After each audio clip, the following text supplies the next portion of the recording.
And we'll just share it, upload it onto Facebook later. Sound good? Yeah. Let me cut you up.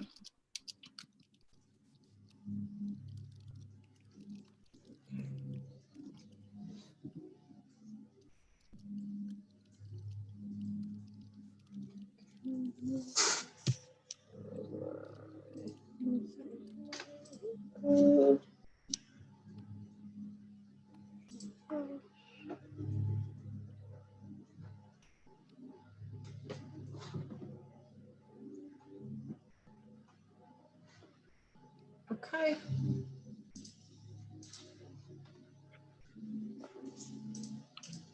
All right, so we are live on YouTube now. All right. All right, so good afternoon, everyone. I'm Amanda Blomquist with your Myrtle Beach Area Chamber of Commerce. And today I have Dr. Jessica Y. Green, who is going to talk to us about managing anxiety, especially during this pandemic. So thank you for tuning in. We're on YouTube now. We were supposed to be on Facebook, so we will share it over to Facebook when we hop off this call. Dr. Jessica Y. Green is a licensed professional counselor and private practitioner in the Grand Strand area. Dr. Green works with people of all ages and specializes in mental health, anxiety, depression, trauma, and grief. She previously was a professional counselor and mental health counselor in a school setting. Dr. Green tailors her approach to meet the needs of each client, ranging from cognitive behavioral techniques to faith-based counseling. Her goal is to help improve her clients' quality of life and mental health. So Dr. Green, thank you so much for being here and helping us with this. We know I'm hearing it throughout my office, even, that people are really feeling stressed. So we know people are feeling anxious, overwhelmed, stressed. There's just so much uncertainties and changes to our daily lives, our routines. So walk us through some tips that we can use to manage those feelings. Absolutely. And again, Amanda, thank you so much for the opportunity to share these suggestions, these tips, in order to allow the family to be able to cope with COVID-19, because it is a change for everyone. And right now, this is a new normal. So 4 tips I would give regarding suggestions, how to manage those feelings would include, as parents and adults, we have to keep our emotions in check. A lot of times our children see our reaction, and our reaction could in times make them feel anxious and nervous, because to them, we're their rock. You know, we're their reason why, just like they're our reason why we stay motivated. So it's important that we stay calm, we stay collective, and we not allow our children to see our anxiety. And also with that tip, allowing ourselves to minimize that time we spend on social media sites, especially those sites who are not giving us accurate information. Because just like our cell phones and our laptops, our brains need to recharge. So I would say, you know, let's limit the amount of time we spend on social media and watching news coverage, you know, 2 or 3 times a day. And for those 2 or 3 times a day, maybe for 15, 20, no more than 30 minutes. Also, another tip would be focusing on what we can control. You know, during this time, this is a time of uncertainty. This is a time of the unknown, which is very stressful for us. So just like any stressful situation, once we know what we're dealing with, we're able to control it and control the situation. Also, tip number 3 would be, you know, possibly writing down in a journal 5 things that we've done today that were successful. And at the end of the week, we're able to open that notebook and say, wow, you know, even though I'm in the house, even though I am not able to venture out like I want to, I'm still able to accomplish these goals as a family or individual. And the last thing would be, you know, with COVID-19, there are 3 zones I like to focus on. The zone of fear. And in the zone of fear, that's when we get mad. That's when we get angry. That's when we have that grief. That's that moment where we go to the grocery store and we try to pick up everything and anything that we see. From the fear zone, it's important we move to the learning zone. And in the learning zone, we're able to identify our feelings. We're able to identify our emotions and become aware of the situation and think and act accordingly, and not with that sense of fear. And ultimately, our goal is to move from the learning zone to the growth zone, when we're able to live in the present, when we're able to focus on our future and able to adapt to the new changes and this new normal. And ultimately, it allows us to keep our happy emotions and also have the opportunity to spread a sense of hope to ourselves, our community, and to others. I especially like the journaling idea of the successful things that you've done, even if it's something simple like making sure that you folded the laundry and you didn't just leave it in the dryer, right? It can be that simple, a task that you completed.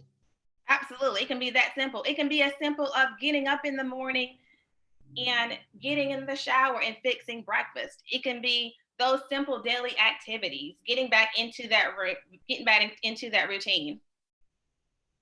Absolutely. And so you touched a little bit on it for parents. Do you have any other suggestions for parents, especially those in school right now, with kids in school, I should say? Their routines have completely changed and they miss their school, they miss their friends. Do you have any suggestions on how to talk to them and help them through this? Absolutely. There are a couple of things and recommendations I would give for parents to be able to utilize with their school-aged children. For example, positive affirmations. I would recommend in the bathroom mirror or in their bedroom on their mirror with a dry erase marker or auto writer markers and windshield markers, write 5 positive affirmations on that bathroom mirror in different colors, because that bathroom is that one place we go to in the morning and or at night. And with positive affirmations, as long as we continue to see them every day and we repeat them, either saying them out loud or saying them to ourselves, we start believing it. So as a family, even in the parents' bathrooms, I got this. We're going to get through this. We're stronger than we think we are. Just writing those positive affirmations and also putting them in different colors allows your mindset to change, because we see these loud, beautiful colors, which makes us excited and makes us want to live and enjoy life and thrive. Also, sometimes kids feel as if we're stuck at home. Maybe we can rephrase that and we can even write this on the bathroom mirror as well. You're not stuck at home, you're safe at home. We're safe at home because we're allowing our children to be able to function, and also them knowing that they're safe and not stuck at home changes their mindset. So yes, maybe at home, but I know I'm safe. We're doing everything we could do at home to make this environment as normal and comfortable as we can. And that may even, the opportunity of you having to rearrange some furniture in the house or rearranging our normal routine just to have that sense of everyone being comfortable. And for kids who may feel like, the parents may feel like the kids are being anxious, irritable, we can have that code word. For example, if a kid is becoming anxious, irritable, they're stumping their feet, we can say that code word like pineapple. And that child knows when mom or dad says pineapple, I have to stop what I'm doing, take a couple of deep breaths, and let's try this again. And the last thing I would say for parents, let's ask our kids how are they feeling and make sure it's simple, it's age appropriate, and it's not creating that sense of fear. Or we can ask them, what have they learned most from this experience? What are they the most thankful for? What are 3 things they're the most excited about doing when this is over? Because I'm sure every kid has a plan as far as what they want to do when they're able to get outside and be able to interact with their friends, physically versus through Skype, FaceTime, or Zoom. What are we doing to help our kids feel connected and have fun outside? Drawing hearts on the window, utilizing sidewalk chalk, bike riding. Also, kids are mourning that sense of routine and that sense of connectedness and social connections with their friends. So maybe we can schedule virtual play dates with family and friends. So, we may not be able to physically touch them, but that doesn't mean we have to lose that sense of connection with them. That connection leads me right into, let's talk about the isolation. We're supposed to stay at home, or you can't go to work, you can run an errand, but really you're in your house. I know that's hard for people, especially those extroverts out there. They really thrive on that social connection. What would you say to them? What I would say to them is make sure we set a routine. Let's set that alarm clock as if we're getting up going to work. go for that early morning run or be able to work out at home. And after we, fix our morning, cup of coffee, how about video chat a friend from work? And maybe the person whose office is located right next to you, where you go to work, and you would stop by that person's office to say, hey, what's going on? How was your weekend? But we're still building that sense of normalcy. Mm. Also, put on an office attire, something other than your pajamas. And also, at the end of the day, let's try to incorporate the most of what we would normally do. If you would go for, an afternoon run, cook dinner, movie or game night with family or friends, just try to incorporate something where we're still having that connection. Because for extroverts, this is extremely hard. For introverts, it's a cakewalk for them. Right. Also, I would say with setting a routine, let's get ready like you would normally do if you would prepare yourself for the work day, because that will allow yourself mentally to prepare what's going on and still have that sense of connection with your coworkers. And again, if you all would get together for, a social event after work, let's do it virtually. Let's get on Zoom, or any other opportunities as far as connecting with people. And let's FaceTime them and say, hey, how was your weekend? Doing that same thing you would normally do during a social gathering, but we're actually doing it virtually, so you still have that connection to your family, your friends, and your coworkers. I like that a lot because it can feel like kind of one long weekend. You're not going to the office anymore. I like that, treating it like it is a Monday where you go and you get dressed and you tell them about your weekend. I like that a lot. Now, what do you do, or how do you know when it's more than just a worry? What does anxiety look like, and how do you know if maybe you do need some professional help from someone like you? So some signs and symptoms an individual may go through to know, like, hey, I may need to seek some professional help. Sometimes we over respond to those minor life stresses, and I like to call those minor daily annoyances of life. For example, we may spill a cup of coffee in the kitchen. We become angry, upset, and then we start yelling at the kids, who then become innocent bystanders because they had nothing to do with you spilling that coffee. And it's also called, the thinking era of catastrophizing, where we're blowing up one small situation into, something that brings us anger, and it upsets our daily routine, and it interrupts our day. Also, ask yourself, do you believe there is something you can do to change this?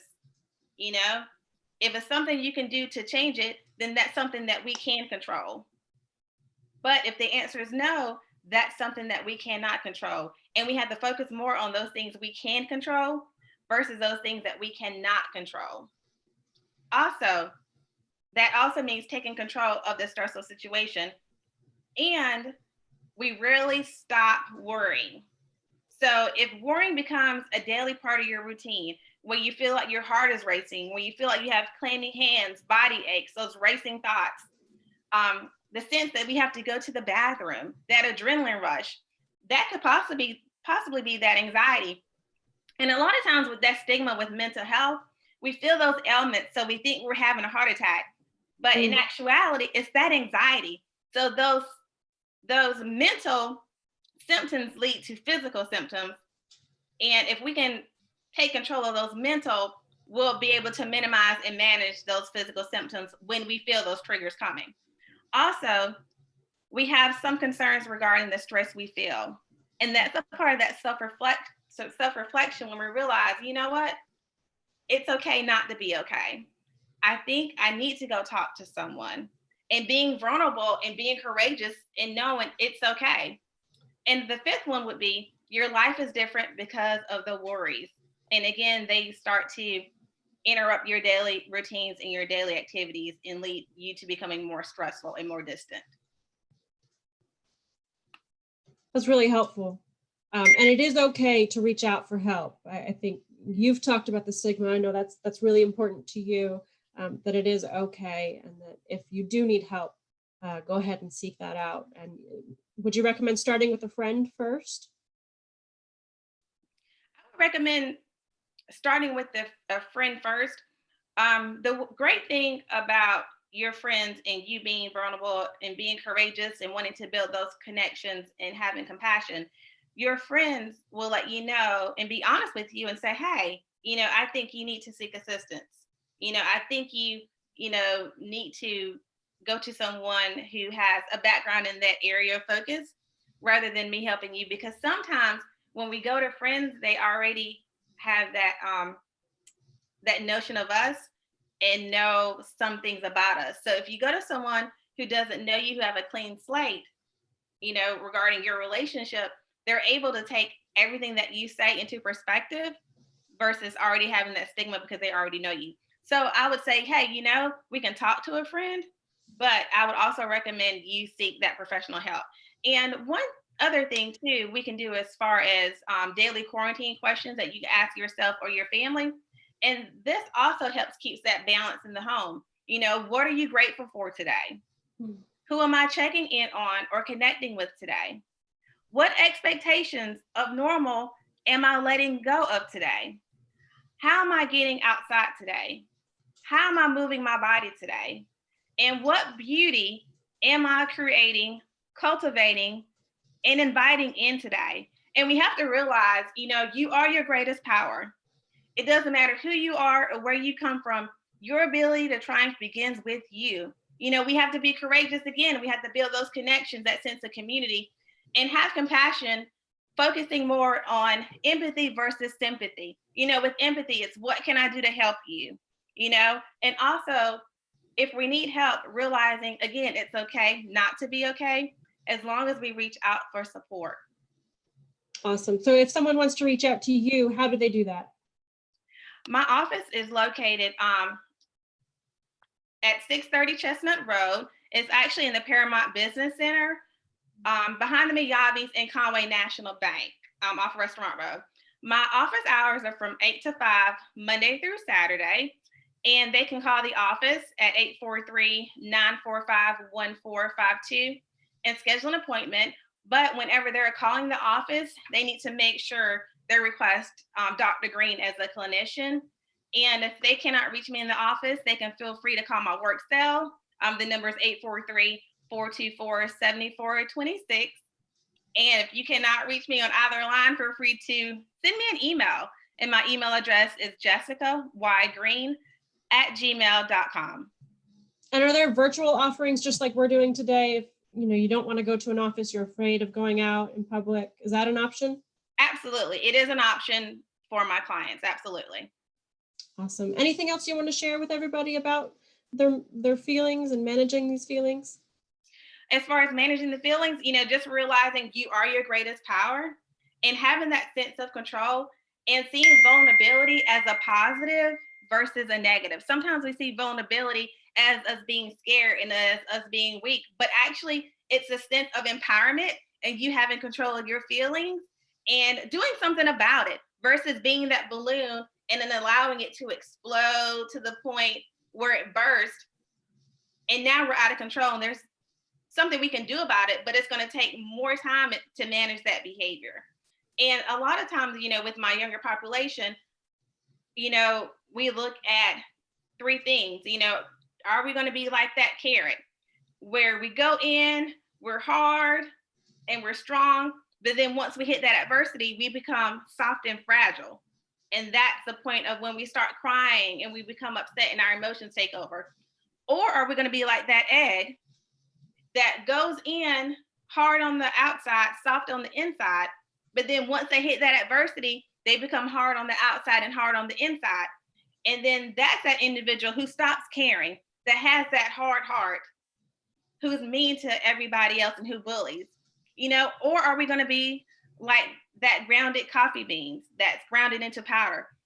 When it hits that adversity, that boiling water, and it changes the environment that it's in. It doesn't allow that environment to take over who they are. They change that environment and make the best of that situation. So that's what we have to do with COVID-19. We have to be like those coffee beans and not like the carrot or the egg. We take control of the situation. We focus on the things that we can control versus those things that we cannot control. because once this is over, we'll be able to move forward. But we have to stay empowered, stay courageous, build those connections, and continue to have compassion for others. Awesome. Thank you so much, Jessica. This is so helpful. I know it's helped me, and I'm sure it's going to help so many of our members. So I really appreciate you taking the time to be with us today. Absolutely. Thank you for the opportunity. All right. Thank you. We'll see you soon. Yes.